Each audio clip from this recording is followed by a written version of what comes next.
Today we are making an allergy-friendly chocolate cake and chocolate frosting. The cake is dairy-free, gluten-free, egg-free, and the frosting is dairy-free. So if you need an allergy-friendly cake, this is a recipe to have in your back pocket. Let's get started. First things first, in this bowl I have gluten-free flour. I'm going to link all of the measurements right below the video in the description for you so you don't have to take notes. I just really want you to see how this cake recipe comes together because there are a few steps necessary, a few more than just mixing the box. So, gluten-free flour. This flour does not have xanthan gum. If your gluten-free flour has it, then you're gonna omit it from the recipe, which is right here. So to the bowl, I'm going to add the xanthan gum. Xanthan gum helps bind the flour because gluten-free flour is a combination of starchy flours and usually rice flour as well. So in the bowl it goes.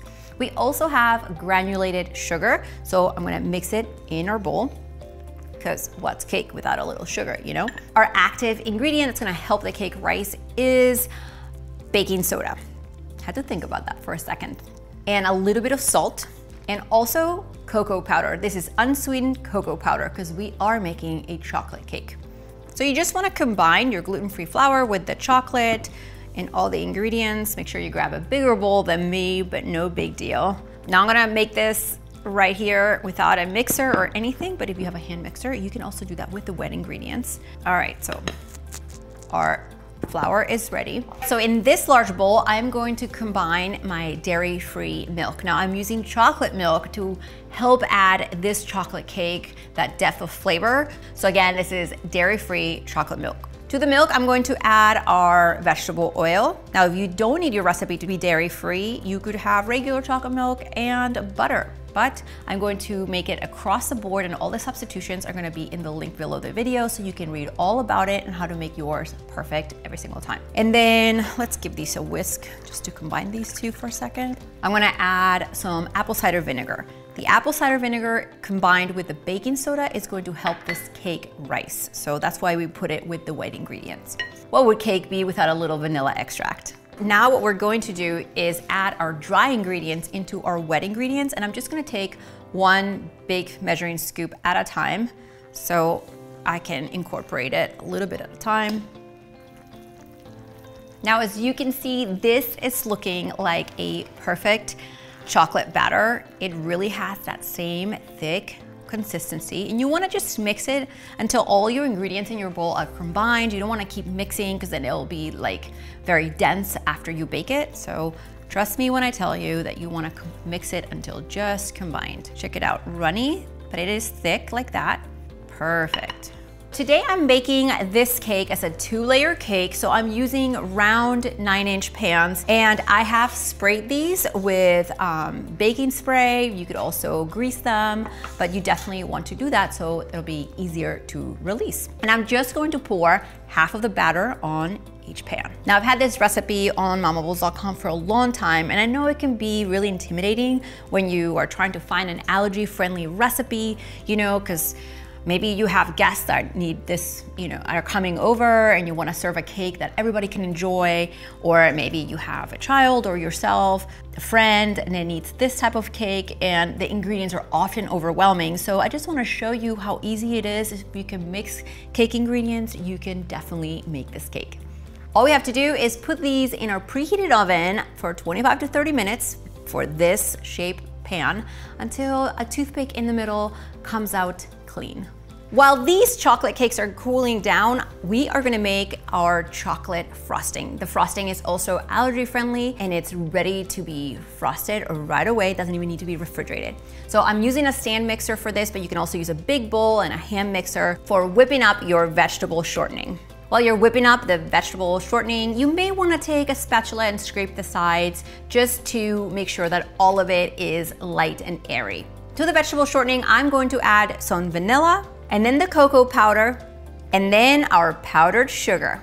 And now once this mixture is combined, we're slowly going to add our dairy-free creamer or dairy-free milk. Let me show you what this frosting looks like.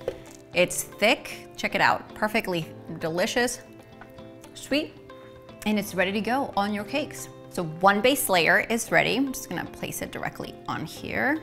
If you wanna go real meticulous about this, you can take a serrated knife and even out your layer. But I personally don't mind the extra frosting on the sides that it takes to fill the cake, so we're gonna just leave it all right there.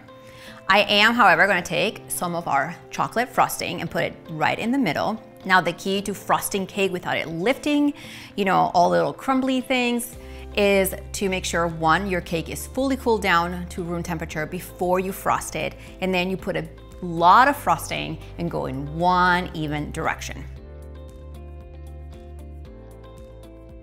Layer number 2. All right, so we're just gonna put one on top of the other. So now we are gonna frost the entire cake. You can tell I am not a baking channel. I just have recipes that work for my family and our special allergy needs, because you can definitely put this on a cake stand or a turntable and all of the things, but we are just first-time bakers, and what I want you to do is be really comfortable with recipes that can kind of seem scary, like allergy-friendly baking. So let's do this. So again, I'm just gonna take a lot of my frosting, put it directly on top of the cake, so I have a lot to work with. Now the great thing about this cake is that you can make it up to 2 days before and keep it in your fridge. So the day of a party or celebration, you're not baking, you're already stressed out getting everything else ready, so don't stress about the cake. It's easy to make. Heck, you could even freeze the entire cake as is, and the day of, take it out. It'll thaw out on the counter, it'll be ready for celebration time. With my spatula, I'm just going to spread it from the center out. And I'm telling you, this cake looks and feels like the real thing. No one in the party is going to know that it's baked specially to meet someone's dietary needs. So it is the recipe you want. Okay, so once my top is down, that's where I go on the edges. And because the frosting is at room temperature, it's super easy to spread. And after you put it on, that's where you can refrigerate your cake. Check it out, friends. This cake is looking amazing. We are gonna take a knife and slice right through it so you and I get to have a slice together. I mean, is there anything better than an awesome chocolate cake that everyone at the party can enjoy? Look how airy and moist this cake is. I'm telling you, no one's the wiser. I'm just gonna sit here and eat the whole slice because it's so good. And while you're looking, down here below the video, there's all the details, the measurements, a link to print out the recipe, everything you need to know about substitutions. Check it out. See you next time.